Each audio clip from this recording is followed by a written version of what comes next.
Welcome to Season 3 of Pod Practice with Team USA player Quinn Finer, Team USA Grandmaster player Mikey Lunn, and myself, Alex Atkins. You can now find us on YouTube, Spotify, Apple, and anywhere you listen to your podcasts.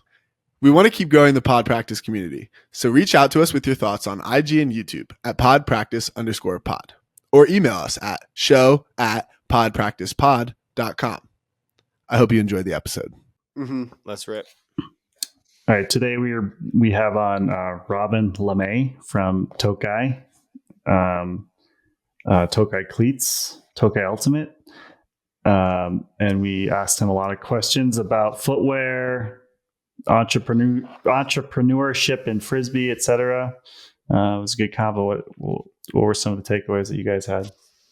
Yeah, I mean, I love talking about cleats. We talk about cleats on the pod before this, so it was really interesting hearing him talk about like the design of it and what cleats are theoretically actually supposed to fit like. And I don't know, I'm kind of sold. I definitely want to give him another shot after talking to him, and I'm sure if you kind of listen to this podcast, you'll feel the same. Definitely, and I think it's refreshing to get. I think my values do align more with like trying to support someone who's like in our community making cleats. Rather than, like I've been wanting ultimate cleats. I think the idea of ultimate cleats is a cool thing. So I don't know why I haven't been behind Tokay a little bit more in the past, but after having Robin on, it was evident that I should be a little bit more behind it and supportive of the venture. I think we're all kind of resistant to change, and we keep doing what we always know. And, I don't know. It's. I feel like it's in my nature to hate on things too. So I don't know if that's like me as an American or what. But yeah, my first reaction to like seeing new things, small companies, I'm like, why would I even try? But you're right. I think he does have a really good focus on what frisbee players need, and it's really open to feedback and improving the product over time. So. I've been wearing these for a couple of weeks, and I could plan on continuing to try them out. And so far, they've been really nice for my fat ass feet. And if you're interested in buying anything from Tokay, you can use our referral link, Tokay-ultimate/podpractice. And that would help us out. Heck yeah. Sweet. Enjoy the episode. All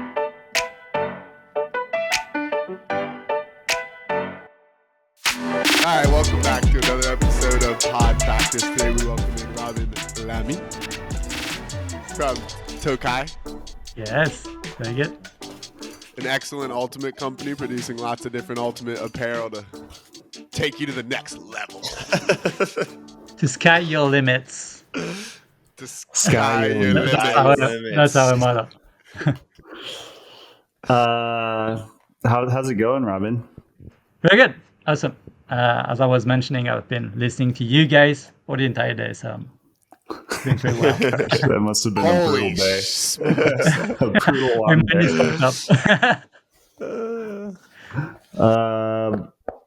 Okay. What can you? So obviously, Robin, you're the founder of Tokay. Can you give us just a bit of background on you and like why you started the company? Okay. So I studied engineering, like product engineering. I've always been like a kind of product nerd. I just like to create stuff, and I specialize in innovation. So my first job was to be like consultant in innovation for sports companies. I was like running a network of sports companies, and I was like trying to connect them together to make cool projects. And I had to move for that job to a new city. I didn't know anyone. I thought it would be cool to start a team sport to like get more social. And I've always been quite terrible at team sports. So I chose a team sport where like they would need someone, and I chose Ultimate. But I got like hooked into it pretty quickly, and so after like 2 or 3 years, maybe 3 years, like I started to try this project. I saw no one was doing cleats for ultimate frisbee, so I said like, yeah, I'll try it and we'll see how far it goes. It's I feel like a lot of players and people have thought about doing a cleat, but like it's not. That's got to be like one of the hardest pieces of gear to do. How like daunting was it when you first started, and how long did it take to really like feel like it was going to be real and like you were actually going to have a product? So it took me 2 years to have a product, and I haven't been very fast. In France, you have like an unemployment insurance, let's say, for 2 years. So it took me 2 years to start earning money, like what I needed. And I made so I started in like March 2016, and I had my first products in like January 2018, early 2018. But we had like a major issue on the first production, like the back studs were breaking pretty bad. So it took me 3 years to have like a real product that actually works, that I know I'm going to be able to do something out of it. How do you even start that? Like, did you know anything about shoes? Was that already part of your background? Shoe wasn't part of my background. Obviously, I had seen like a lot of companies, startups through my other job. I was there also to help them start, grow. And in my city, we have a pretty cool program to train people who want to start a project. So they helped me a lot, like on how to get things done. And then just like any other project, like anybody who starts a project will, I think, take the same. But I met the right people at the right time, and so you have to look for your people who have the skills you don't have. So I found like a development company that connects me with the factory. I found a shoe designer, and like I'm still working with the same from the beginning, and so on product design specifically, we are a trio. So I'm more like the voice of the market, and like where I want to lead the company too. And then they both intervene in like either the design, the new materials. They challenge themselves with new ideas, and that's how we create the products for Tokay. Yeah, I was reading about on your website that you don't do paid marketing. Is that right? Yeah. You don't run ads. Yeah. That's one of my things. I happen to know like you sponsor a lot of teams, right? So obviously you sponsored us with the Tokay Super Team. Do you also, Quinn? You've had a pair from the national team, I think. Mm-hmm. Yeah, I got a pair. Yes. Like, so it's a really like a grassroots, I guess, very frisbee-esque campaign. Like, has that been a challenge, like to get acceptance and adoption from frisbee players? It's been pretty easy, actually. I think it's great to work with frisbee people. Like there is this trust in the community that like kind of bonds us together.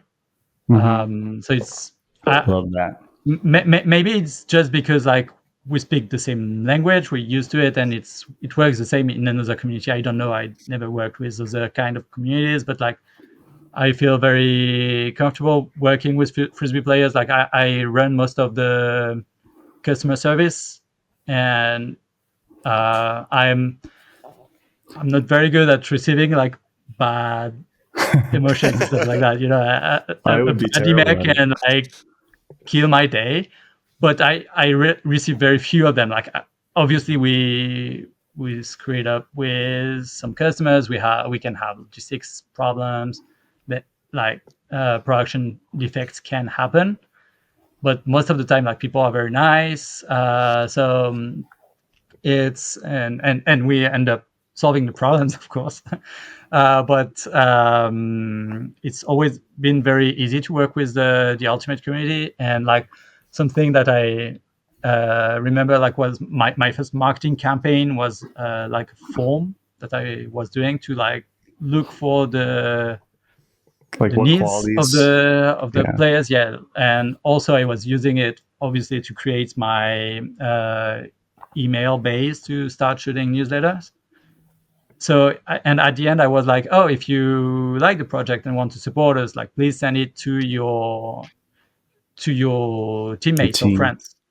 And within, I think the next day, I started receiving answers from the US. I'm from Europe. I'm from France, and I didn't have a network at all, like further than my region, and not even my country, but just my region. And like within, the same day, I was in the UK, out there in Europe, and the next day I was in the US, and like 3 days after, I think I had from China, Australia. So it was there was like actually a ton of interest. There was a lot of interest, but also support.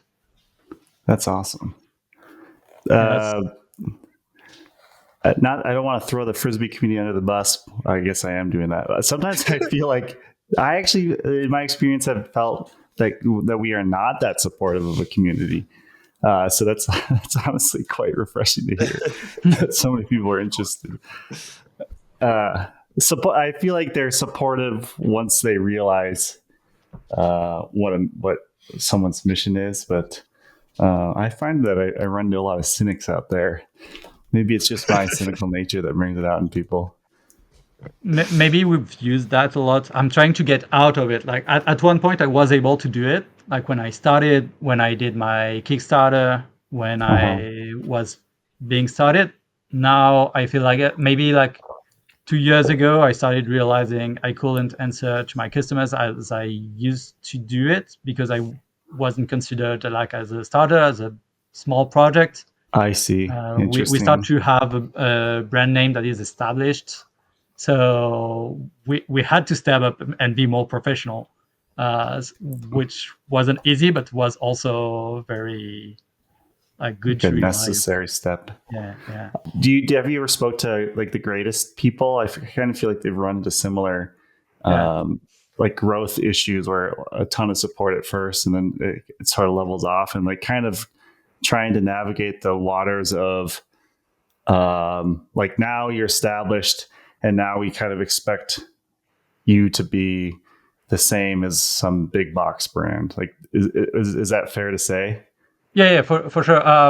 We don't talk about like these issues with Waldy. We haven't talked about that in a while, but we're very good friends. Like Waldy has always be very supportive with me, and we have kind of the same. We sell kind of the same products. So you need, our products have volume and a certain price, so that determines like the logistic you will establish. So we have the same logistics. So the same kind of trouble. So we've always worked pretty well together. Roldy is selling for me like the Tokay in China now. He's our exclusive retailer there. So we're pretty good friends. I'll pop a photo of me and Roldy up in the final clip here. Oh, you met him? I haven't met him yet. Like, I didn't meet him yet. We're just trying to see like where we will meet. Oh, well, then I need a photo with all the three of us. And if I can get Kids and Quinn with us too. We'll call you when we meet. Okay. Should we talk about the cleat itself? Sure. Is that a good place to start? Like, yeah. I have a pair. I have like a bunch of my old cleats here too. I got a question to kick us off for that. I mean, what makes it different from other cleats that people traditionally wear, like a soccer or a football or a lacrosse cleat? Like that's what people wear playing frisbee traditionally. What makes it ultimate specific? What makes it different from those? So there are a few aspects to it. So first are the studs. So we studied like the stud distribution. Mm-hmm. So we put like a lot of studs, especially here under the forefoot. And these ones are a bit smaller, so these ones will help more on sprints, and these ones are more made like for the changes of direction. You have this one that you will never find on a soccer cleats, and also we added this one for the strong cuts. And something that comes with the also comes with the outsole is the width of the outsole. It's much wider, so it will give you like this stability when you're running. One of the specificities that I didn't realize initially, but at Ultimate, you don't look at your feet. You always look at your teammates or the disc up. So, and we often play on bad fields. Maybe not you guys, but like most of the players will play at park or like our club field is terrible as well. That will help like stabilize the ankle if you run into a hole, something like that. And the other aspect that makes them really ultimate specific is like the shape, actually the volume of the shoes. So the back of the cleats is like general cleats is quite tight to hold your heel correctly, but the front is wider, more like a sneaker shape, wider and higher here, which will let your foot work more naturally into the cleats, and that's very good for the health and performance of the foot. So I'm doing this because like the anatomy of your foot is basically like the anatomy of your hand, except that you have like tendons bending your toes here in this direction and this direction. So when you walk, like your foot will expand like this, and these tendons will bend like an arc, like a bow. Sorry, and give that energy back. But if your feet are cramped into narrow cleats, then those tendons cannot work. It's not good for their health and also bad for their performance. Interesting. I'm smiling because these guys have heard me say this a million times. Like I told you, Rob, you and I have talked about this. The width of the shoe makes such a big difference for me. Like the cleats that I had been wearing are these New Balance Burns, which are wide, and it has helped my health immensely. Like I've dealt with so many Achilles tendonitis issues, posterior tib tendonitis issues. This is an old cleat that I wore, but I don't know if you can tell. Like the shape of it is completely deformed because my fat Taylor's bunion just popped out the side. So like these killed my foot for, I don't know, maybe a year until it finally molded to my foot. So yeah, everything that you said is really speaking to me. So this is like my take, like what I tried to put to the cleats, but did you, because you tried them, right? Yeah. So did you guys feel the same? I don't know if Kins has worn them yet. Were you about to say something, Kins? No, I haven't, but I'm sold now. I want a pair now to try them out because I do I like the wide, and I think the stud pattern looks really cool too. Yeah, he's typically been a naughty zero prime knit guy. Can't get me off of it. I've have tried mini Nikes over the years, but I will never put my foot in a Nike shoe again. Probably even casual shoes. It looks like you have something in your tip of your tongue, Quinn.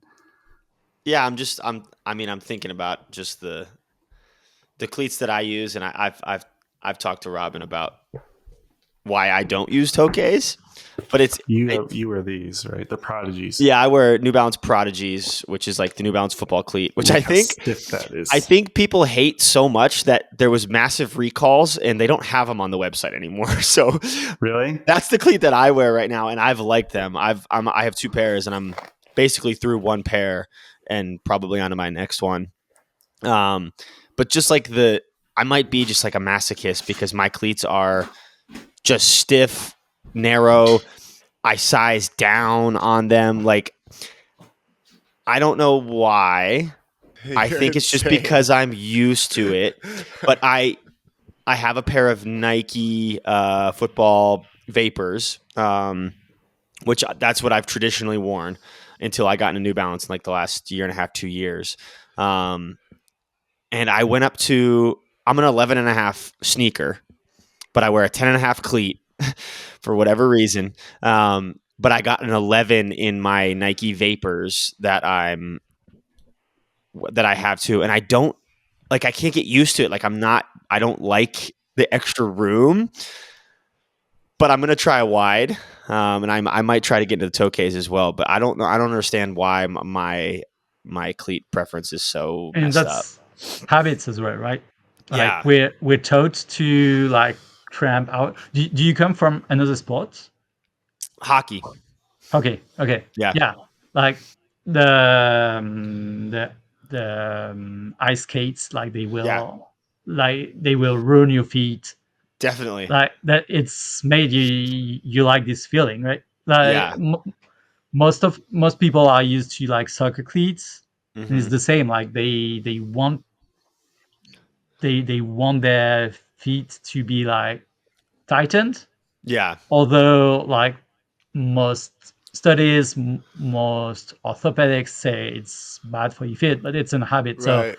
I'm kind of trying to every time I can talk to someone, I'm like, maybe like you will need some time to do it, but it can improve your feet health. It can improve Yeah. your performance. But Mhm. I mean, I won't change the word today. Like it's step by step, right? Yeah. Yeah. It's a paradigm shift. I definitely next cleat I get, I'm definitely going to make sure it's a wide. I don't know if I can go up to an 11. Just I don't know. Maybe I'll try it, but it's super weird, and I'm not going to put my foot on the camera right now, but my pinky toe on both my feet from hockey and then from Gonna cleats pay for that. my whole life. Yeah. Oh. That's good splayage on Kins' toe though. Like Been working on it. my pinky toe Those are some dirty ass feet, by the is way. now Been working on that too. my pinky toe is like sideways and it's under my other toes. And I also have like a bunionette on that side. We have the same issue. Yeah. Dude, what if this is affecting the hammy? I was gonna say that actually. It starts at the foot, dude. But why isn't it affecting my right hammy? Fair. Everybody's in balance, No, though. it definitely could be. It definitely it absolutely could be. But my pinky toe is literally on its side, crushed under my feet, and it's like you gotta get some toe spreaders, dude. I tried. So that's the funny thing is I did it, and my feet hurt so bad. Yeah. After You playing, have to ease into it. playing in Right. like I would wear them for just like a couple minutes, 10, 15 minutes that day. The next time I played, my feet were agony. It's like wearing braces though. Like it's gonna take some time. Bro. Yeah. Hey, Dude, could be a game changer for Quinn. Size 11 and a half. Yeah. I bet it is, man. I'm serious.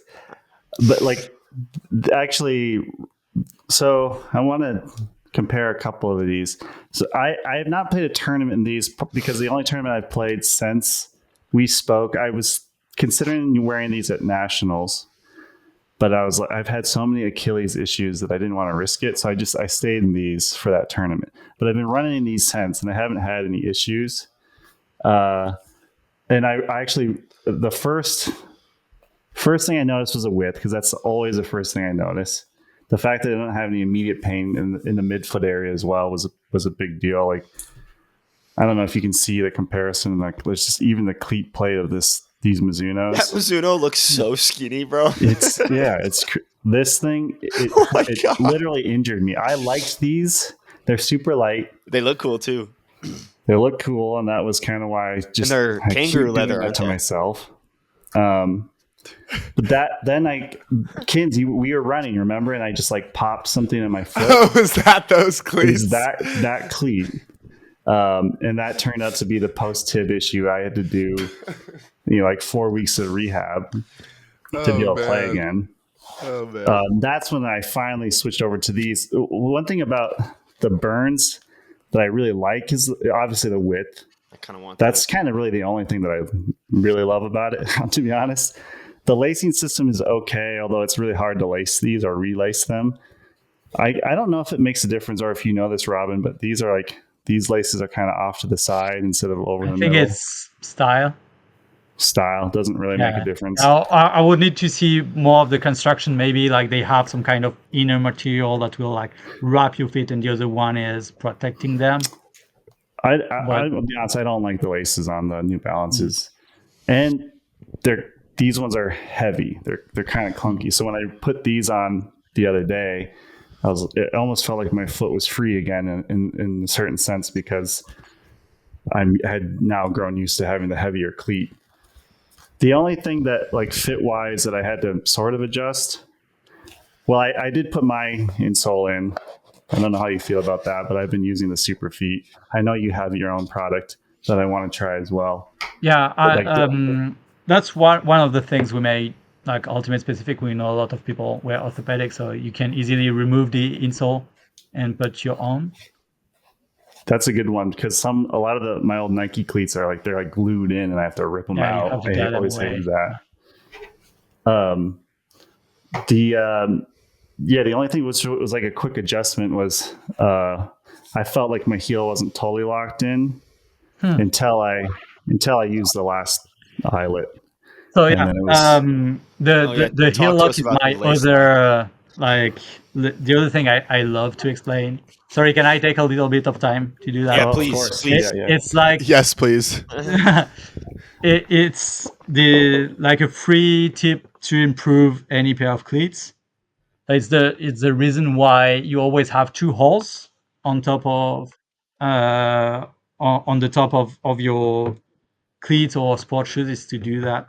So you start doing like little loops like this, and then you exchange. So this one, like this lace, comes into the other loop. And this lace comes into the other loop. Whoa. And then to tighten them, you will alternate. So you will pull on one and the other. Like you can go pretty strong, and that will like lock your heel into the heel counter, so it will prevent any kind of blisters. Whoa. Or like whoa. And I need to go grab my cleats right now, because my heel's been slipping out a little bit of my new ones. People should try this. Please do that and let me know. Like generally, it's my best seller at the tournament. Is like I show that and people are like, wow, yeah. So I had a pair of New Balance Freezes that I wore for maybe 2 months before I literally ripped the sole off of them in like 6 UFA games. But so I had to do that with those, and it's so sick. Like people should try that if they. I wear cleats so small that I don't need to do that though. The other thing, it doesn't work for you, but for like any other player, it will, since it locks your heel on the back of the shoes, it will prevent your feet from sliding forward when you cut. So it will also prevent blue toenails. Interesting. Or toenail pain. So they should teach that. That's cool. Like that's the 101 that will improve any shoe. Okay, so instead of lacing it like this, you will remove the last hole, and you do a loop to the outside. A loop like you have to remove one more hole. Oh, I see. Yeah, and now you do the loop. Okay, so like this. Yeah, like this, and same on the other one. Dude, talk about a viral reel. Here we go, baby. Like we're putting this one everywhere. We had to stop at one point because we were only saying that, but I'm really trying to have everybody doing this. I have nothing to earn saying that, because like they will improve their cleats and won't change. But it's really a good way to improve. Yeah. I see. Exactly. I'm gonna try that out. Let me see how you did it. Yeah, that's it. And now you put it on your feet and you pull like alternately. Nice. Yeah, that's a good tip. I honestly like having laces and a real tongue. It's I like, because it's something that you wouldn't think about very much, but like in these ones, these Mizunos, and these by the way come in a tongue version, but the fact that this is not, the laces are good. Like I can customize the how tight they are, but I think just the fact that there's no real tongue means I can't really make it wider very easily. Yeah, it also depends on the construction, like the way it's made. So the thing is, I understand for soccer cleats that they are so narrow because they need to compress their feet because they will need They to need to have control the the touch ball. on the ball. Yeah, but for the other sports, I actually don't understand. Like maybe I never played American football. I don't have like the physiognomy to play American football. I will die. So maybe they need it because like they carry so much weight. They But don't. I'm They not don't sure. need I it. think it's just style. It's a culture thing. It's Yeah, literally a I culture think thing. you're Like that's right. the only Yeah. reason that I've done it for so long is just because like that's what I thought. Like Quinn, go ahead. Sorry, I'm interrupting. It's all good. There's a dude. Maddie and I talk about this guy. His name is Denard Robinson. He's an American football player, or he was. Played for like Michigan. Played in the NFL. He played with his shoes untied. Legitimately, like in game. Yeah, they used to 'Cause call him they're so shoelace. tight. Yeah, he literally played with shoes untied. It's an insane thing to watch. Like you should go look up Denard Robinson. It's really really crazy. Yeah, another thing that you like, Quinn, that I don't like. Well, I found that is not good for me. Like you like the stiff Yeah, cleat plate. That has given me a lot of health issues. The Tokay one definitely more. yeah. Robin, talk to us about because I know the Tokays don't have a stiffer cleat plate. Talk to us about like what you think about stiff cleat plates. There's those Victory insoles that make it stiffer, and they claim it's like I am not a fan propelling of you those, forward. personally. What do you think about all that? Yeah. I'm sorry I haven't tried them on, so I cannot it's all good. really tell. Mhm. I think there's kind of a lot of marketing. At least their marketing is very good. Like the thing where you see like the shoe bounce. Yeah, I it's don't think stupid. it I think tells anything, but it's it so works stupid. so well. It's like okay, it has an effect. Yeah. Um, I'm a bit shared on that. I'm starting to researching like should we also include like an option to have stiff plate because it's supposed to give you more speed, but in ultimate you don't run just in straight lines. You also change direction, you jump, and for all of that, it's very important to have like a good Proprioception, I think you call proprioception. it. Thank you. So, and for all of that, I think like I spoke with some physio, with some uh, podologists, and they were like, no, that's very important because it will let your foot work more naturally again, and it can prevent injuries. For example, like I I guess if you have very stiff shoes and you don't fall exactly how you should fall, then it can act as a lever and roll your ankle, something like that. So that's why so far, like we have only one model, so I decided to have it with soft insoles, Yeah. so soft soles. But for sure, like I understand that you need every bit that you can get to run faster. So that's something I think we will investigate in the future. Yeah. I think it's placebo, personally. I You know agree. those Victory ads? So like they show the two soles, one where they bend it and it just falls to the ground, and when they bend it and it springs to the air. And like they ask the question like what do you think works better? And honestly, when I first saw it, I was like, I don't know. What is the answer? Because I guess intuitively you see a spring probably, and you're like, okay, that's probably good for me. But I don't. I know enough to know that I don't know very much at all, I suppose. And so, like when I think of an athlete, I don't know. Do they? Is it good to have that additional support, or is that just What taking away from your natural ability?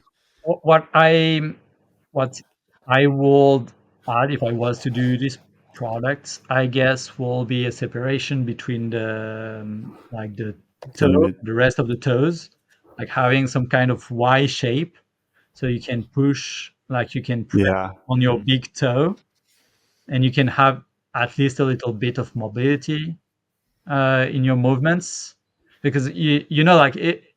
Okay, so you have this bow, like your foot is a bow that will expand and give like the energy back.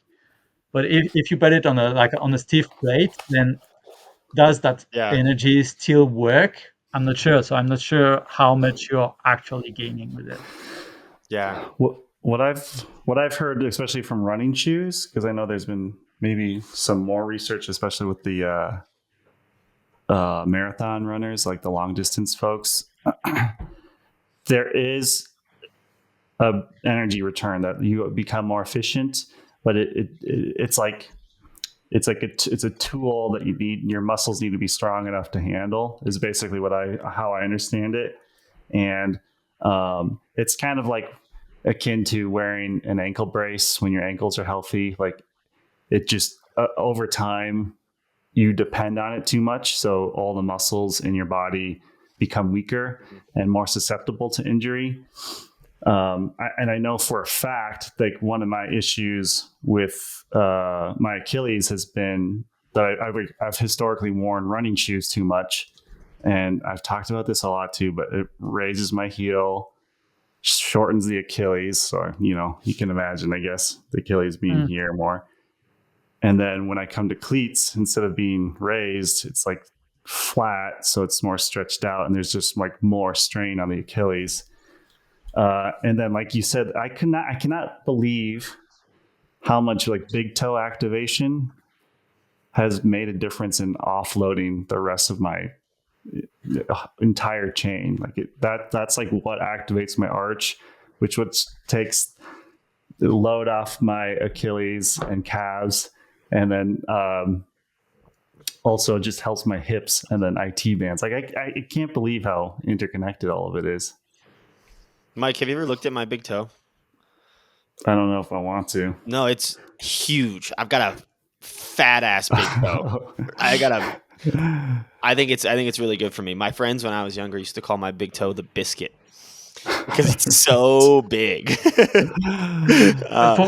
sure, that will help like leverage more, I guess. Like if you're looking for leverage to like impulse yourself, what I've always had really good balance too, just because. I think it's because my fat ass big toe. Maybe I'll show you later at practice, Mike. Yeah. Foot content. Yeah, Robin, I got another technology question. Something that I have traditionally really liked about Nike cleats is the Flywire. Are you familiar with Flywire technology in Nike cleats? So I've really, really liked that. But again, it's just making the cleat like tighter and skinnier in my mind. What do you think about Flywire technology? And like, do you think it's actually good, or is it just kind of like, oh, that feels really tight on my foot, so it must be good? I don't know it enough to. Okay. Yeah. But like this is always like the same like line forces. It's always here. Yeah.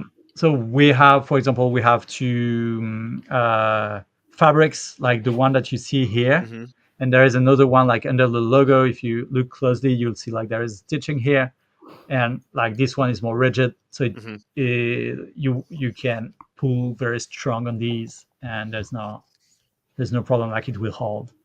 Sure. Maybe just something about the fabric that is quite important as well. Like this is breathable fabric that you don't find in most cleats, and we play ultimate most of the time under like warm weather, and your feet have a lot of veins. I don't know the exact word in English to say that, but like you have a lot of veins, and like your feet are a big part of your temperature regulation. So like having them breathe is like, for me personally, it helped me so much. Like when I switched from the first generation of Tokay to this one, I was surprised like my feet weren't burning, and when playing under the sun, and it really helped my overall performance. Interesting. What about? So I think the biggest reason that I currently don't wear Tokays is I feel like the upper isn't sturdy enough. And so when I'm like planting really hard laterally, I feel like my foot is sliding too far like into the upper and like stretching off the cleat plate a little bit. And that's kind of my sentiment for them, and the biggest reason I don't use them. Is that like, what do you think about that in general? And have you ever thought about putting like a stiffer plastic or TPU or whatever it is around the upper? Yeah. Maybe it also comes from like your feeling that you wanted a very tight cleats. Yeah.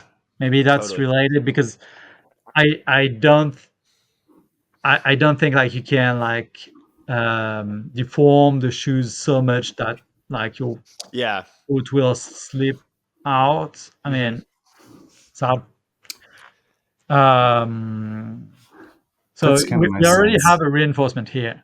Yeah. Like if you I'm trying to show you like with the right You've got angle. that plastic. So this part here, like this edge, Mm-hmm. is a second layer of reinforcement. Yeah. Of course, I shouldn't say that, but of course, not every cleats are for everybody. It's totally. So people who have thin feet, I would be like, don't buy Tokay. Your feet will like move way too much into the cleats, and you won't feel comfortable. And that could be it too, because I'm pretty sure I have pretty skinny feet as well. Just except for your Except, bunion. except that my big ass big toe and my bunion. Yeah, so right up here.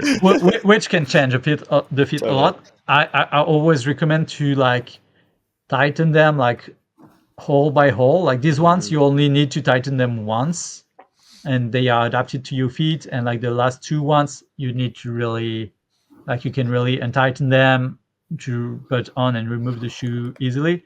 And these are the ones that will like hold your feet. These are just like to adapt the width of the shoe to your feet, like a sock.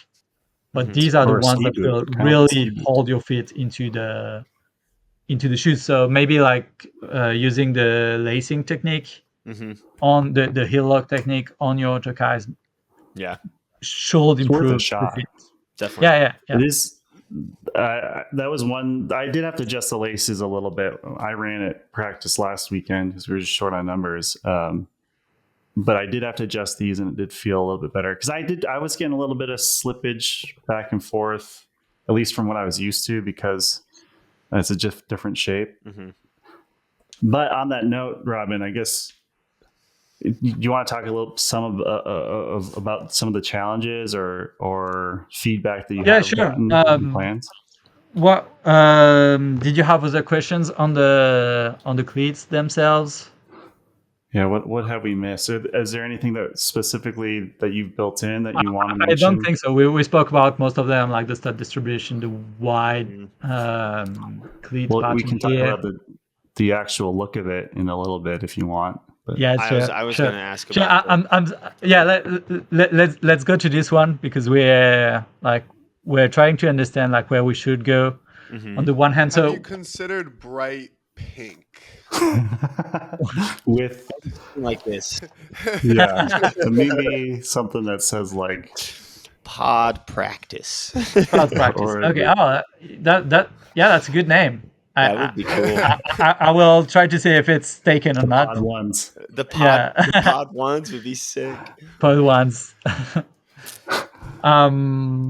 So we did that. Like this is like very close to the original 2018 shoes, and the design was a very energetic heartbeat within a cage. Like the energy, like protected by the energy of the player, protected by the cage around, and the bright outsole has proven very efficient for me because it helps me see find the pictures of people wearing Tokay very efficiently. Like initially, I was scrolling Facebook and looking for pictures of people wearing Tokay, and that was very easy to spot. Like the idea was like they don't look too bright when you stand on your feet, and every time you do something spectacular, like skying someone or doing a layout, you will see the outsole, and they will pop out. That was the idea initially, but I've heard more and more it's been a barrier for some players to wear such bright colors, and it often conflicts with the kits that have become sleeker within the time. Like that. That's with funny. People just want plain black and plain white now. Yeah, who are these? No. It seems like we need some new players. But for example, I think B has been part of this trend to like really simplify, make sleeker design. I don't know if it's them specifically or if they rose with that trend, but like I don't know what you guys think, but here in France, we went from crazy designs with a lot of color, like to very sleek designs that look much more sporty. So yeah, I'm very interested in your takes on the on Well, that. have you seen the Bravo jerseys? The best.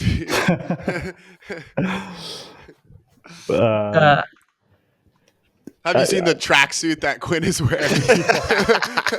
Okay. Maybe I'm not talking to the right people. Yeah. I know what you mean. No, you're right. Yeah. That does kind of surprise me though. I always feel like people have used cleats to express a little bit of flair, and I don't think of these as too flashy. No, I will say, like the marketing idea of putting these on Manu though. I requested you send me the gray ones because I think she looks sick wearing this color with her white socks. Yeah. And if she looks if she looks sick, it's not because of the cleats, but I agree they look very good. Well, it helps though, right? I mean, because Manu's sick, so that was a good choice to get her in some Tokays. And I know Kayla told us she also wears Tokays. I think she wears the US ones, the red ones. Yeah. But I will say, like at a glance, my first instinct, I didn't love it, the look, but now especially the grays, I look at it and I think I want to wear those. Okay, she made them trendy. Like that's the power of Manu. Like she's wearing them, and so all of a sudden they are trendy. Yeah, they look good. That's great. Like my only take on either black or gray is gray. The colors are more blended into the gray, while they pop more on the black. Yeah, so that's like true. Someone wanting to some cleats that pop will choose the black ones, I guess, and some cleats that are more like blended into like a kit or something like that will go for the gray, unless they have a red kit, and then they can go for the red, of course.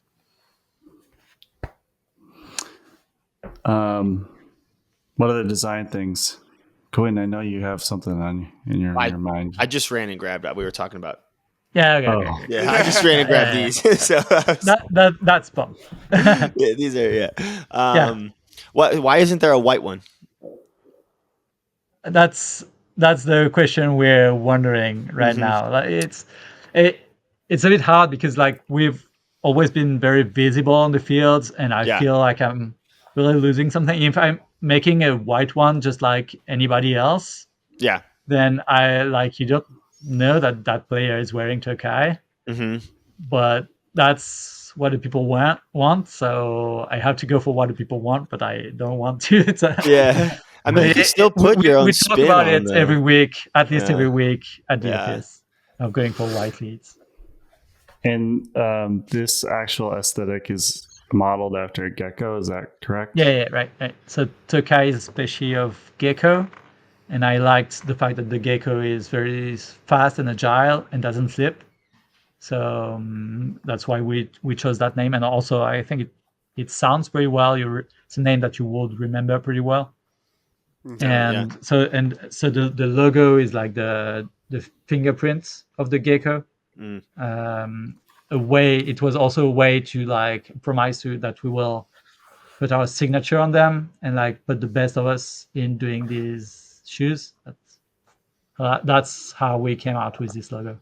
What about And multiple pairs of laces with the cleats, so people could like they could have the yellow ones, or you could send them a pair of laces that just match the upper of the cleat. Yeah. I put white ones in these. Yeah, for yeah. Instance. Like so, these ones that I was showing, the Kobe Grinch cleats, they came with a neon green that matched the shoe, and then they also came with the reds. And I think that's like a nice touch, and like a lot of like New Balance like techie sneakers and just like lifestyle trainers also do the same thing. They send you like multiple colors of laces or like styles. Like I had a New Balance come with 3 different styles. It was like regular laces, wavy laces, and then like zip tie laces essentially. And so I think that could be a really cool touch as well. Yeah, for sure. I'm just showing the things that did come with mine. The cleat bag. Yeah. And then both. What are the difference between these two inserts? So the blue insole is thicker. So if you have thin feet, you can like remove the yellow ones and you put the blue ones instead, and it will like make the volume smaller of the shoes, so you will be tighter. Maybe Quinn, you'd like that. Yeah. I'm trying to put the same. And we have another kind of insole, like the booster, that has a bit of dampening on the back as well. Same, I don't know like how much it affects performance, but for sure, it's quite. I always recommend to have a bit of dampening under the heel, because we often play on very hard grounds, like in summer, like dry fields, and this dampening under the heel will prevent like the vibrations to go up your lower limbs, and it will decrease like the risk of injuries. That's how I was wearing these ones. You can see that's a little worn out, and my first instinct was like I could use a little more, but I didn't actually try these. I just put the super feed in that I had already been using. Yeah, I think it's curious to see. Yeah. Sure. Should we? Can we ask a little bit more about other like feedback that you've gotten? I think when we spoke in London, the main thing that I've heard from my teammates and word of mouth is generally people seem to like the feel and the fit of it, but they're just not lasting as long as they'd like them to. Yeah. We've had a lot of production issues recently, like especially one that we didn't like handle very well. So some cleats were breaking. So in that case, I would exchange them, but not all of them. So if all the cleats were defective, like I would have said, okay, discard this production, make a new one. But here, like it was 5 to 10% of the cleats that ended up having a defect. So I said, okay, I will try to sell them, and if people have an issue, I exchange them, like no questions asked. If you send me like a picture with this defect, I'm like, okay, what's your email address? What's your address? I'm sending you a new one.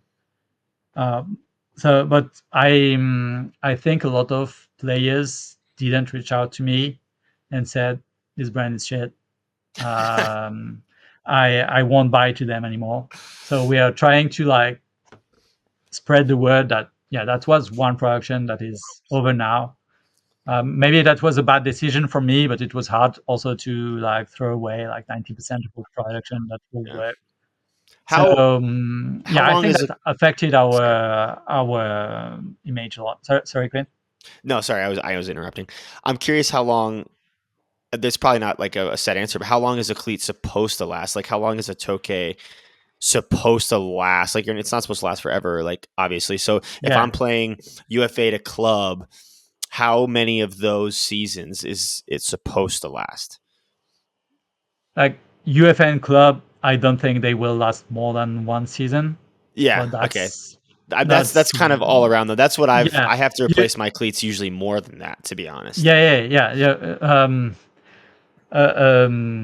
funny story about that is KPS is one of our ambassadors, Kevin Pet Discounting, and so one day I was just starting and I saw him like placing an order, so I like reached out to him like, thank you man for like trying, giving us a chance.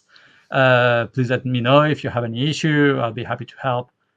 And he sent me a message like 4 months later with like the shoes destroyed, and I was like, oh, I'm so sorry, I'll send you another pair, blah blah blah. And he was like, no, that's very good. Yeah. That's the longest a pair of cleats has lasted to me.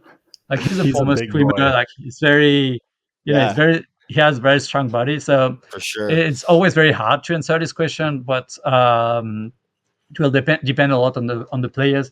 Another experience that we had, we tested our cleats initially with high level players. We have part of our initial testers. We had Robin Fennick, for example.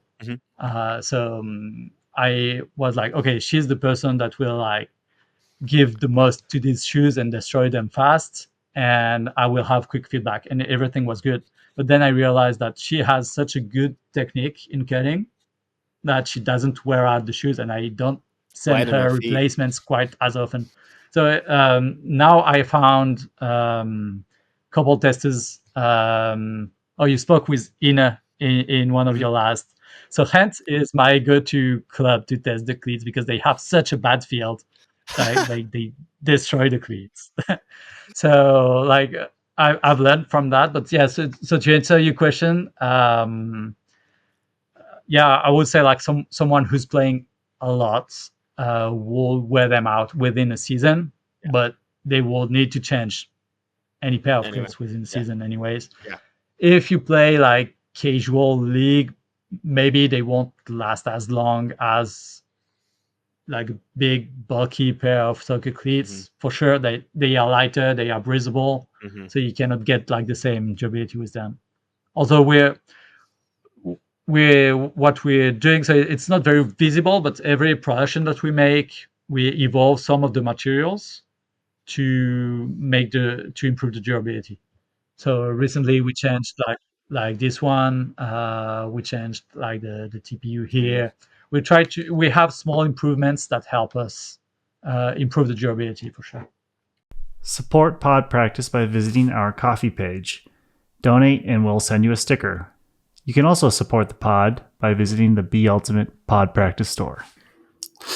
Yeah, and a lot of the big boys, Nikes and Adidas, they do make their shoes actually pretty cheaply at scale, and so some of those don't last long. The Mizunos I know these ones are not handmade. I don't think, or the ones that you can get that like from Japan ones that are like $300 or more. These are not that. So I think these are depend on more glue. I'm curious to see how long these will last.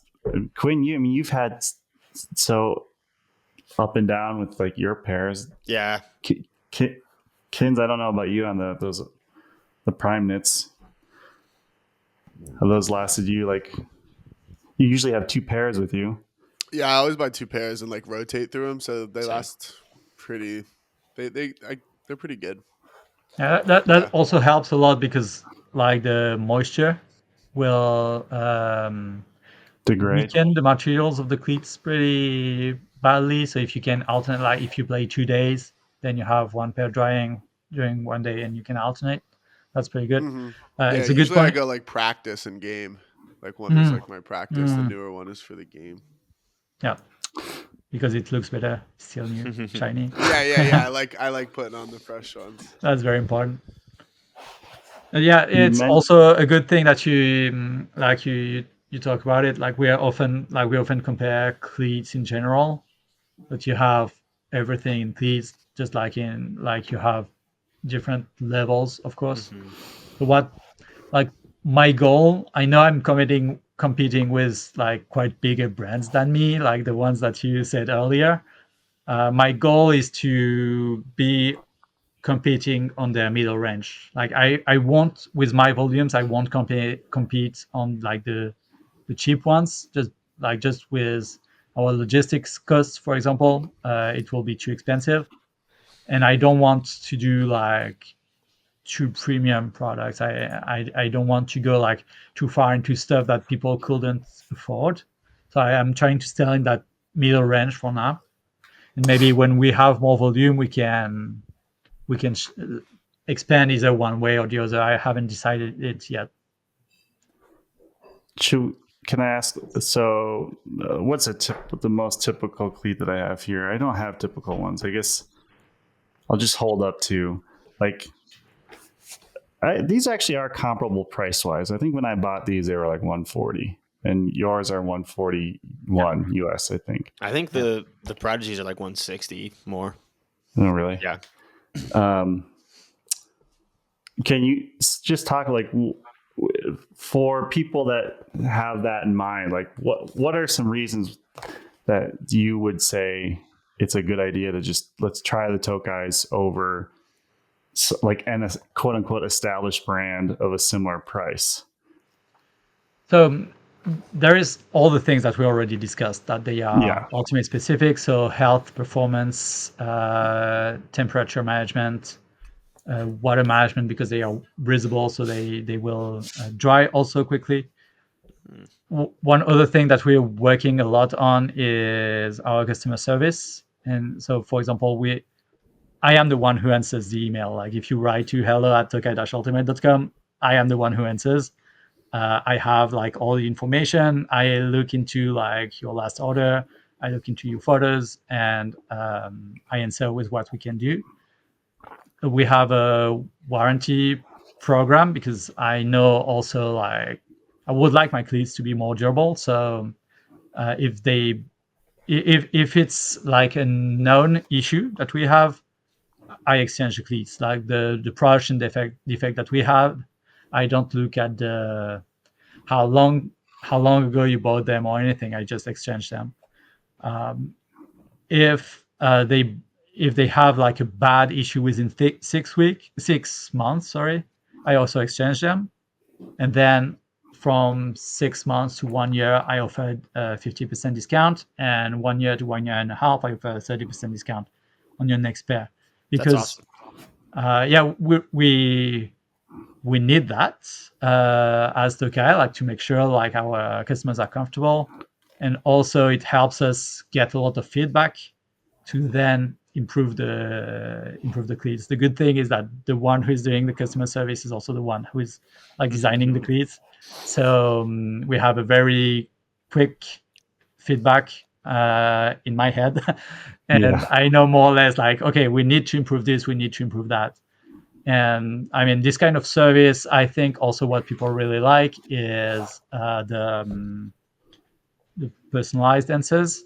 So what I do now is when I receive a question, you will generally receive a pre-written email, because I saw these ones are much better than one that I would write myself. Like I would be lazy and not write everything. So now I will send you like a pretty long email with all the information that is. I type a code and it writes you the email and I send it. And then from there, when we work on the details, like it's all it's all me writing it. It's not a robot or anything. And like this, and I have like the way to communicate from our community, so people feel very comfortable with that. If that makes sense. It's also something people like a lot. Yeah. Except when I screw it up, I sometimes screw it up. So yeah, you can see people quite pissed off about me as well. We're trying to promote more frisbee businesses, to be honest, for a lot of the reasons you mentioned. Something was coming to mind while you're talking. If anybody else has something now, I'm sure. So I think it's awesome. The customer service that you're doing, I think is awesome. Sometimes I hear people only buy Nike cleats because they have this crazy thing. I'm sure you've heard, if you break a pair of cleats for like basically any reason in like the first two years that you have them, you just send them back and they just refund you. And of course, Nike is a billion dollar company, but I think people literally will use cleats that they don't even like that much from Nike because of that. I went through. I used to do that for sure. Yeah, I did it. I probably for like 2 or 3 years straight, I didn't pay for a pair of cleats. I was just like running through Nikes in 3 months because of this stupid design that the cleat plate is in 2 fucking pieces for no goddamn reason, and then the cleat plate rips off because stuff like it's just like glued. I mean, I was running through them literally in a couple of months, and I was just like, whatever, like I'm just gonna send them back, and I just had 2 pairs. So I'd send one back, and I get a new pair, and then I'd send the other pair back, and I went through probably like 8 pairs of cleats, maybe more, in 2 seasons. And it was just free because Nike was just like sending them. And I was like, well, it's free. You know what I mean? Like, yeah, but I obviously understand that. And I think it's very important for a lot of people. On the other hand, to preface, I think what you're doing is amazing. I don't like, I think what Nike's doing is stupid. Yeah. Like, but I think what you're doing is awesome. Yeah. I mean, they do their own business, and they are quite better than me at business, I guess, given the size of our companies. Yeah, I mean, it's Nike. Let me ask you a question about that, Rob. Unless you have, sorry, you're in the middle of I was just about to say, like, one thing that I like to think of, you will, like, typical Ultimate Frisbee player will put their cleats on 5 days a week at least. And so it's kind of cool to put a product on that you like. Mm-hmm.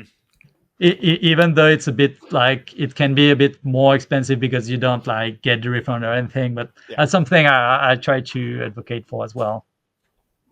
Yeah, I mean, your customer service is clearly very good, and I've even had a teammate who emailed you, and because we should talk about the sizing maybe in a second, but he needed a new size, and you responded right away.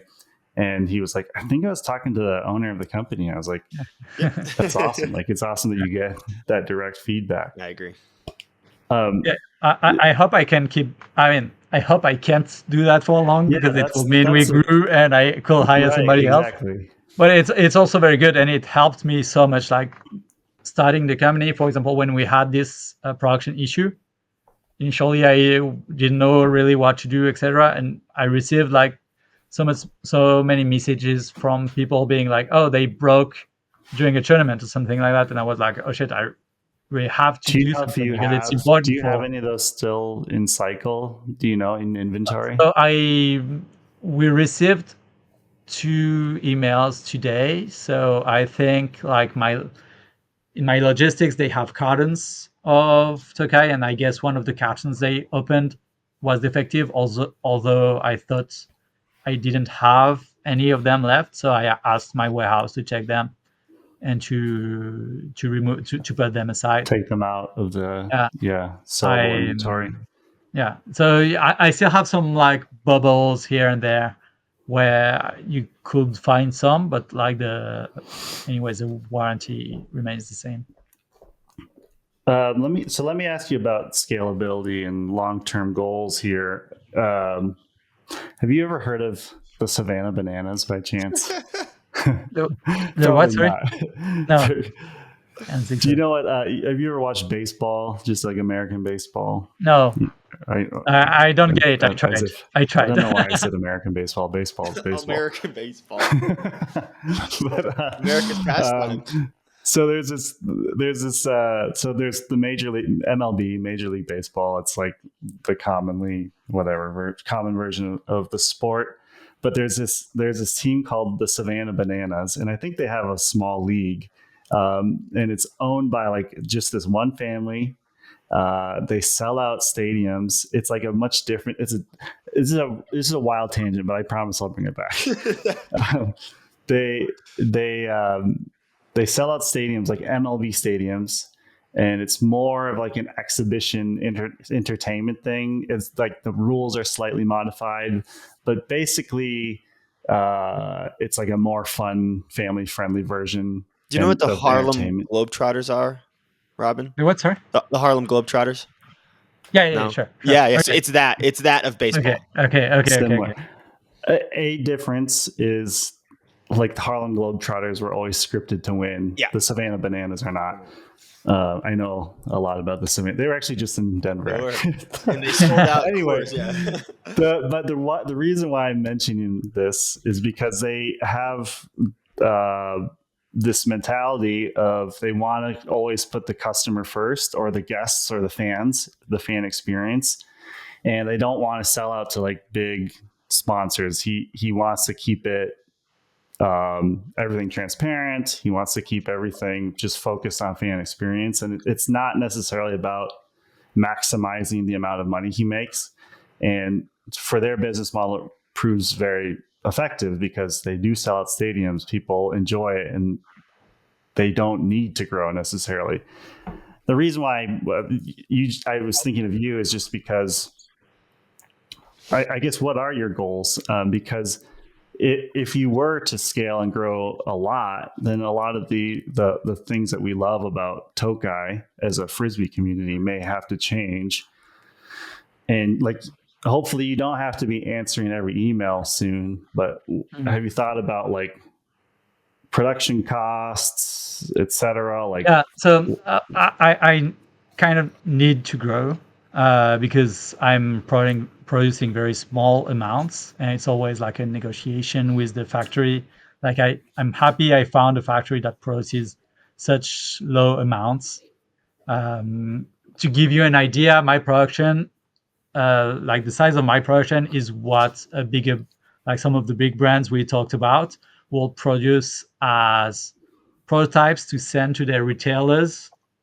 Like before they launch a new model or a new color, they will send shoes to like the stores and everything, and they are producing more for these ones that I do produce in a year for Tokay. So it's very hard to find like a factory that produces me.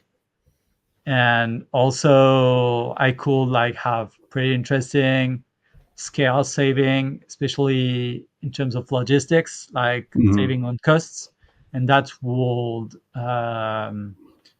get back to the customers. So we are kind of in a need to grow. Like there are steps in a company. We are just below a step that will help us do much more that we can't achieve yet. So that's where I'm brainstorming right now to see how to grow. I don't think the spirit of the company should go with the growth. In the day we're like one of the big brands, it will change for sure. But we are a 2-people team right now. I don't think if we are a 10-people team, it will drastically change like the spirit of the company. Yeah. But it will give us much freer hands to do more cool projects. Maybe something that you have in mind when you're saying that is that we don't do paid ads. So that's, to me, is something that is quite important. Like I want the money that Ultimate Frisbee, I need to spend in marketing, of course, to get known, to get famous, but I want to spend this money wisely so it gets back to the community. So for example, when I fund the Tokay Super Team, we created a lot of enjoyment for everyone, even more for you 3 guys, because you were part of it. But like people could follow it. People follow it through the social media. It creates like a nice event for everyone, especially when we win on Team USA. And so this that's more why I don't want to send this money that people give to me to Meta, but I want to reinvest it like within the community to help the community grow or have fun. And I don't think that will change much if we grow. But I wouldn't mind growing. Yeah, that's we're hoping to help you with that a little bit. Yeah. Kinsquin, what other questions about the cleat or Tokay itself? Yeah, I was just wondering, like, what is your vision for the company? Like, what do you want to, where do you want to go, and what do you want to do? So Ideally, in the next few years, I would like to have a couple new models. I'd love to have a turf. Ideally, AG. ideally we grow enough to have either a more affordable version or potentially a kids version as well. Because like I think the growth of our sport relies a lot on kids development, youth development. And then and we are doing a switch right now. I have another project that I really like. So this is the performance aspect. So 3 to 4 models that you can choose between. We have pretty good socks. Seems silly, but we have socks that people like. So we are changing our supplier, but they will be back in stock soon. Some accessories like beach socks, insoles, stuff like that. I'm looking at them right now on your website. Yeah, we're developing new beach socks that will be really cool. It's just like normal socks, but made with more needles and abrasion resistance threads. So it really feels more comfortable than a sock. It's weird to say because the sock is very comfortable. Like you don't care about the comfort of a sock, and when you put these on, you're like, wow, that's nice. Oh, I'm excited about that. That's cool. You'll see that soon. I'm still working with the suppliers, but it will be really cool. So Those that's ones were specifically for beach, did you say? Yeah. The ones that have like silicone underneath, they are a bit thicker and made with abrasion resistant thread. So they like you don't have like the stitchings of regular beach socks. But it's very small in our turnover. Like I don't think a lot of people use beach socks, but I just like this product. Yeah. So that's I'm looking at these ones. Yeah, by the okay. way. That's I think these our are cool. regular socks. That's just socks. I kind of want to. I need to get some of these. I like those. Yeah, but we are out of stock on these, and these are the beach socks. So they have a little bit of silicone underneath, and they are thicker, and the thread is abrasion resistant, so they don't wear out. So that's the performance side of Tokay, and we're branching out. I think when this pod airs, we will already have released our lifestyle shirts. So we're doing cotton shirts. So it's a project I've wanted to do for a very long time, and like now I have the team to do it, so it's been easier. But I felt kind of frustrated that we have a very unique culture in Ultimate that is crazy good. I mean, I love it. Most of us like frisbee nerds because I think we blend within this community and we live crazy moments with our teammates. We grow through Ultimate, but once you live that at the tournament, it ends. Like you get back to your normal life and you don't have a way to represent it outside of Ultimate, but your jersey that you cannot really wear in a casual way. So we're just really doing like casual cotton shirts with nice designs that say a little bit about Ultimate, but they don't scream Ultimate. They are wearable in the streets, and so I have a good hope that it works. Like we presented them at Windmill, and people liked the idea. Now we have to execute well. Yeah, I'm looking through our messages, and you sent me a couple mock-ups. Can I show one on camera? Yeah, sure. Here's did you produce that one? Yeah, exactly. So you don't see it very well, but this one is the Thrology. So we worked with an American designer, a graphic designer, and like he just drew like the 4 throws, like the forehand, backhand, scuba hammer, like with some kind of energy like that. And the shirt is called Thrology. There's a little note like saying nerding it since 1968, and I really like this one. And then you have it's like the 4 elements, like yeah. water, earth, air, fire. It actually kind of looks like that. The avatar.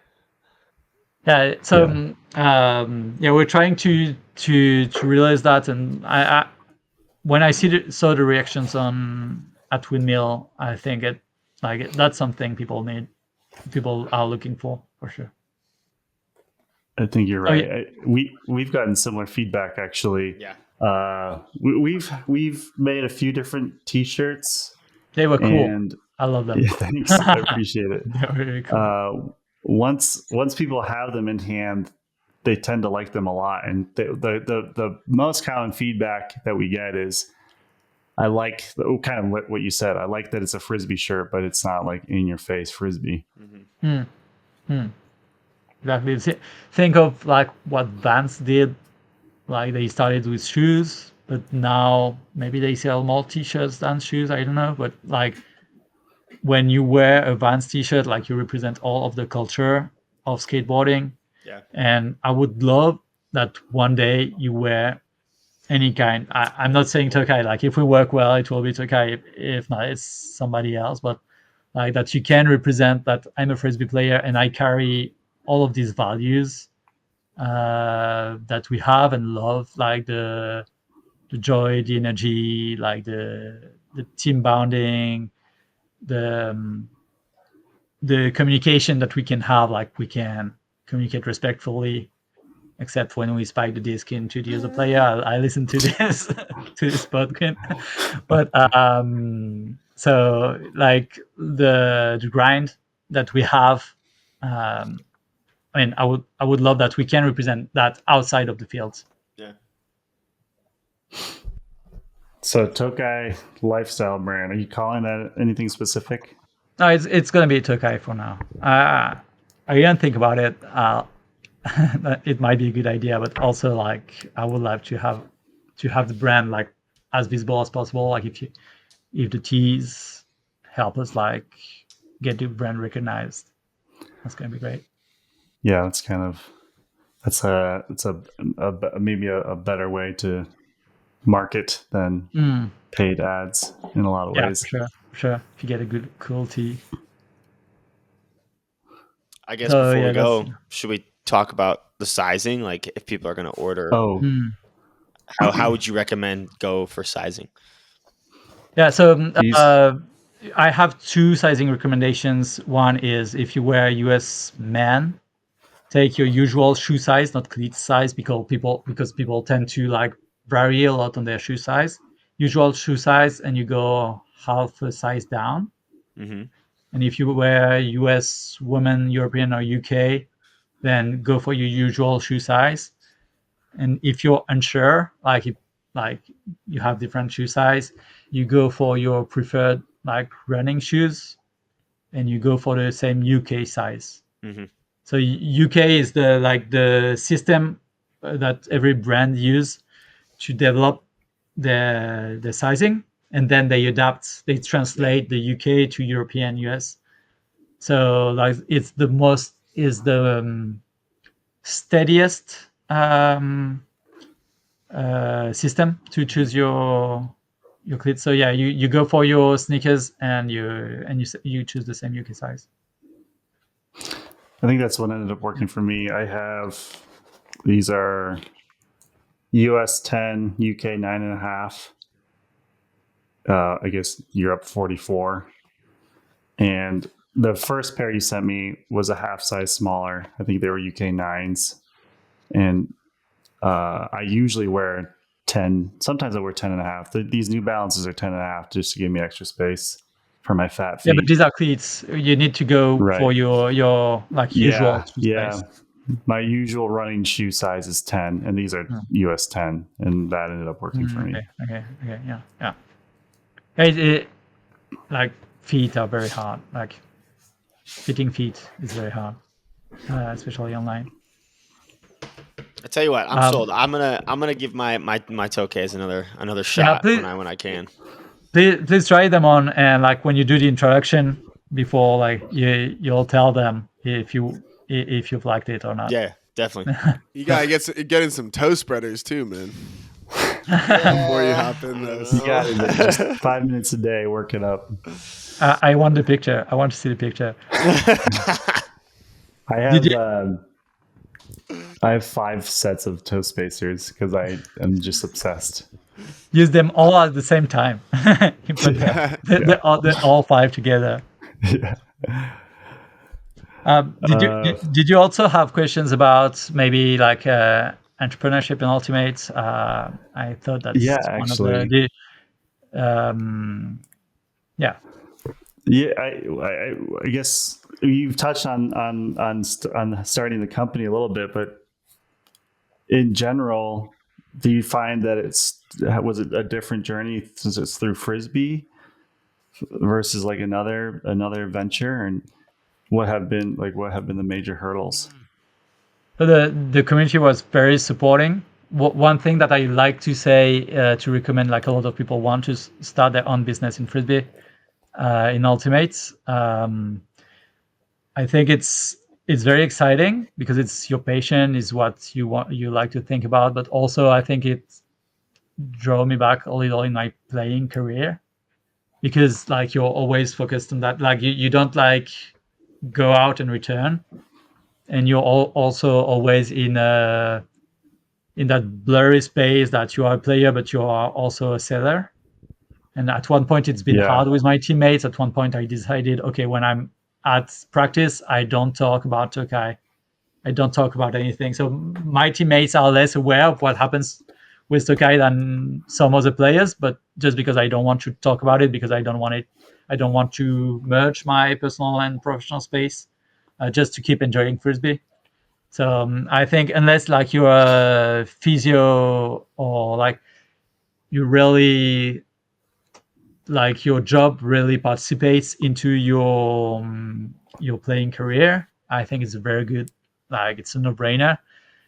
If it's something aside, I think I don't say it's bad because I'm really enjoying it, but I think you have to ask the good questions before you start it. And also, frisbee is a very small market. Like, that's not where you will earn millions, for sure. Do you happen to have any advice for us as a for podcast? Yeah. No, I mean, I really enjoy it. I'm a huge podcast fan, and I was surprised how much you do with what looks like being low budget. I mean, there are a lot of podcasts I like, and I won't cite them because they are in French, but you can really tell like there is a lot of budget behind, and they are very sequenced, and you guys have like the how do you call that? Not sincerity, but like the raw look, but still looking professional at the same time, which I think is a very hard balance to get. So yeah, no, for now, don't change anything, please. That's good feedback. Yeah, that's kind of what we're going for. We once a week, once every other week, I send a flurry of texts to these guys about how unorganized I feel, but it comes together, and I think that's kind of a big part of what we're trying to hold on to, as if and when we do grow or continue to grow, is not losing that. Like that, I think one of the things that people enjoy about the three of us is that we're very different people, and have a lot, like much different perspectives on the same thing. And when you do it with heart as well, it really can tell. It's hard to describe how it is, like what you will put into it, but as the quick reaction, the jumping from one question to another, like going away, like taking an hyperbole, like the banana you explained, the banana leaf, and get back to it, and it actually speaks to people, but it's hard to find that balance. So yeah, it is. We can kind of finish up with like, what were the biggest struggles that you faced starting a company, like starting Tokay? And what advice would you have for people that are looking to start a company, specifically who are ultimate players and maybe have ideas of starting an ultimate business or making more of a livelihood in ultimate through ultimate? Yeah, so the struggles, if I remember the hard times, it's always been like when we had a defect on an entire production. Like you just received your shoes, they are shiny, they are all in their boxes, and you know they are all defective. That like it's been like very hard. Um, um, at one point, also in like just before releasing the flight, like just before changing the model, I realized I was drowning. Like I almost closed the company because I made like it feels stupid now, but I was like, okay, I'm selling shoes and my account is at the same level, so I'm not losing money. So I'm not making money, but I'm not losing money. But I didn't realize that every time that I was selling a shoe, I was losing like the amount of the shoes, like So I was actually losing a lot of money, and I didn't realize that until I went very confidently to like a bank, and the guy was like, "But man, I won't loan you any money, and also like you're drowning. That's Please like do terrifying. something." So that's when I had to like find a few investors. So I have it's not big money. I like to call it like a lot of money because like it was a very small amount, but I have a few investors, which is also very good because they give me feedback on how to run the company. I have people who know a lot about things that I don't know so much about. So that was like a big step for me. Like I I'm more of a product nerd, so I had to get my head into administration as well.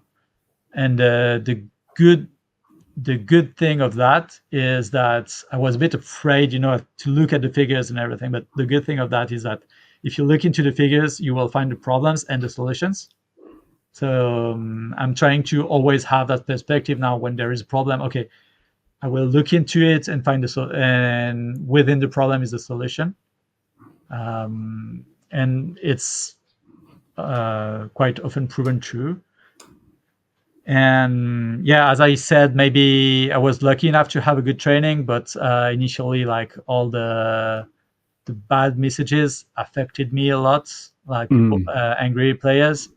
So what I had to do initially to do that was when I received such a email, I was closing the computer and being like, okay, this guy sent you a message to help you make your company better. And then I was going for a walk, and when I came back, I was reading it with like this vision. This guy is helping me improve my company, and quite often it has helped me step up. So yeah, uh, advices I would say not being afraid to look for the solutions. Initially, I was very, I'm French, so I'm a bit bureaucratic. I was like, okay, I will do this plan and stick to this plan. And then I understood that, okay, you have to do it, but being flexible enough to modify it if it doesn't go as you wanted. So I learned a lot from that. And yeah, the advices I would give will be think about it if you start a project in your passion. It's not bad, but it's worth it thinking about it. Try to find partners as well, like people who come with you within the project. It looks easier to go alone when you're quite determined, but then you're the only one who knows about all of your problems. So it's very hard, to confront your problems, etc. So I will recommend to give a good thought to that as well. I And then almost have feel like you fun. just Yeah. be passionate. I almost feel like you just described the path of a good frisbee team as well. Like you're gonna run into challenges, be open to feedback. Like I think about how negatively I respond so much to even things that are not criticism. Like I just interpret them a certain way, and I'm just like, fuck you. Like why? Like don't tell me what to do. Don't, like, I know what I'm doing. but getting past that barrier of just like they're trying to help you, or look at it, at least look at it through the lens of like, if I listen to what they're saying, there's definitely some truth in there. Why not try to listen to it? But it is something that's a really good piece of advice, because it's something that I struggle with a lot. I think it's crazy. I never played other sports enough to be able to compare, but how much frisbee helps you grow, like as a person, like to accept. Since you always have to work well with the rest of your teammates, you have to blend within a team within a goal that is higher than you. Also, I think there is something with like the turn that is a problem. Like if you lose the ball in soccer, like they score 1 to 2 goals a game, so it's not a big problem if you lose the ball. If you lose the disc, like you can get scored on and broken, and it's a much bigger problem. So I think there's a lot of all of that helps us like um, um, attack the challenges, the mental challenges, Yeah. help us grow on mental challenges, and I think that's also why we talk so much about it. Like you guys talk about it a lot in the podcasts, and we need that to grow as a player. Yeah. Adversity. Sick. Guys, any other last questions for Robin? No, but I do love that. I love that what you said about getting like I think that's a great approach when you get those negative emails and then like you close the laptop and go for a walk. I think that's actually really, there's a lot in there. That's really powerful. Let me know if it worked or if you threw the computer. I don't think I never threw the computer away. All right, Robin, thanks for joining us. Thank you so much, guys. See you soon. Awesome. Bye. Thanks. All right. Peace Seeing out. you.